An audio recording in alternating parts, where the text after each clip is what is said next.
kui ma olin väike, särasin kui päike. Kui ma olin väike, särasin kui päike. Elu oli helge, silmavaade selge. Elu oli helge, silmavaade selge. Heia, heia, heia, he. Heia, heia, heia, ho. Heia, heia, heia, he. Heia, heia, heia, ho. Heia, heia, heia, he. Heia, heia, heia, ho. Heia, heia, heia, he. Heia, heia, heia, ho. Aitab siis laul sind või? Kindlasti ta aitas natuke rahuneda. Tuletan meelde, et 6. mail toimub tõepoolest suur seminar naistele mehe sügavam tõde ja seal räägivad ainult mehed ja juba terve rida mehi on mul siin stuudios praegu selle nimel nõus rääkima, kaasa arvatud Rain Tunger. Tere. Lõpuks ometi. Või ma loen kogu sinu tiitlite seeria siit ette, vaata ise, kuidas sa nende eest kõrvale põikled. Mitmete restoraanide osanik, ma vahepeal lugesin omanik. Raadio 2 saatejuht, šamanistlike praktikate austaja, mediteerija. No selle viimase šamanismi taolise asjandusega me justkui nagu saime tuttavaks heia, heia, heia, he, eks ole. Rain, räägime vabadusest ka, sest see on üks praegune tiksuv põhiteema meil siin tänases stuudios. Kui vaba sina oled, kui vabana sa seda ümbrust enda ümber näed? Ja üldse, see on üks tähtis sõna, ehkki natukene ära lörtsitud ka, aga katsu sellele tuumale pihta saada. Mul ei ole sellele selget vastust, et ma saan aru, et minu jaoks vabadus on oluline kõige selles mõttes, et kuidas ma ise ennast tunnen iseenda sees. Et kui autentne, kui aus ma olen iseenda suhtes. Ja mida rohkem ma vaatan iseenda sees toimuvale vastu ja võtan selle vastu, seda vabamaks ma justkui saan. Sest on väga palju minu sees osi, mida ma nagu ei taha. Et see ei ole nagu minu osa. Ja siis ma olen tundnud, et ma olen kuidagi kammitsetud ja ma olen kuidagi alla surutud ja ma ei tunne ennast vabana.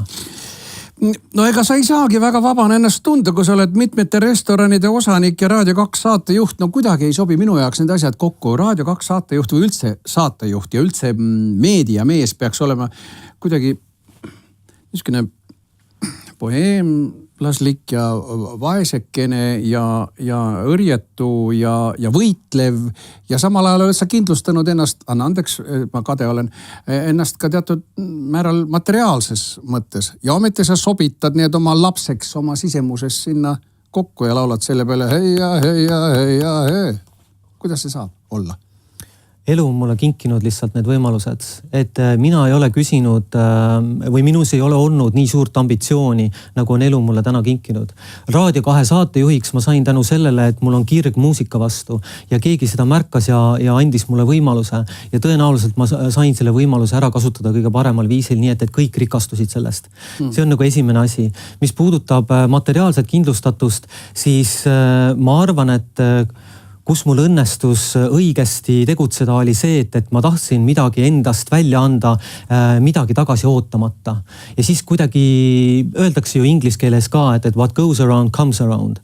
Ja et heatahtlikult midagi välja andes, siis võib juhtuda nii, et elu kingib sulle vastu. Mehed räägivad tavaliselt omavahel, millest ikka rahast ja siis teine variant on naistest. Räägime naistest ka. Seda enam, et täna on sellest põhjust mitte ainult täna, kogu aeg on põhjus sellest rääkida. Naistest võikski palju rohkem rääkida, eriti meeste suu läbi. Mis sa neist mulle julged öelda? Kes nad sinu jaoks on?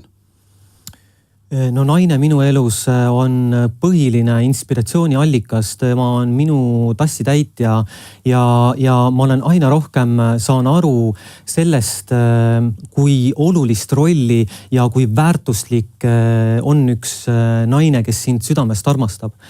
Ja ma olen alati tahtnud olla ka väärikas mees, et hoida seda armastust enda elus ja olen justkui nagu oma arust teinud kõiki asju õigesti. Ja kui ma tohin omalt poolt nagu mõelda, et ma olen hästi toetav, ma olen nagu ütleme enda suhtes kriitiline, teen vapralt tööd, olen perele orienteeritud, hästi tubli ja agar, siis päris tihti ütleb mu elukaaslane mulle, et ma ei tunne sinu toetust minu suunas või minu osas. Ja siis see tekitab minus nagu pahameelt, et mis mõttes, et ma ju väärtustan sind kõige rohkem, sa oled minu jaoks kõige olulisem elu osa üldse. Ja et kuidas sa ei tunne seda toetust. Ja kuhu ma olen siis jõudnud täna on see, et tegelikult oluline naiste puhul on püüda neid mõista ja aktsepteerida niimoodi, nagu nad on.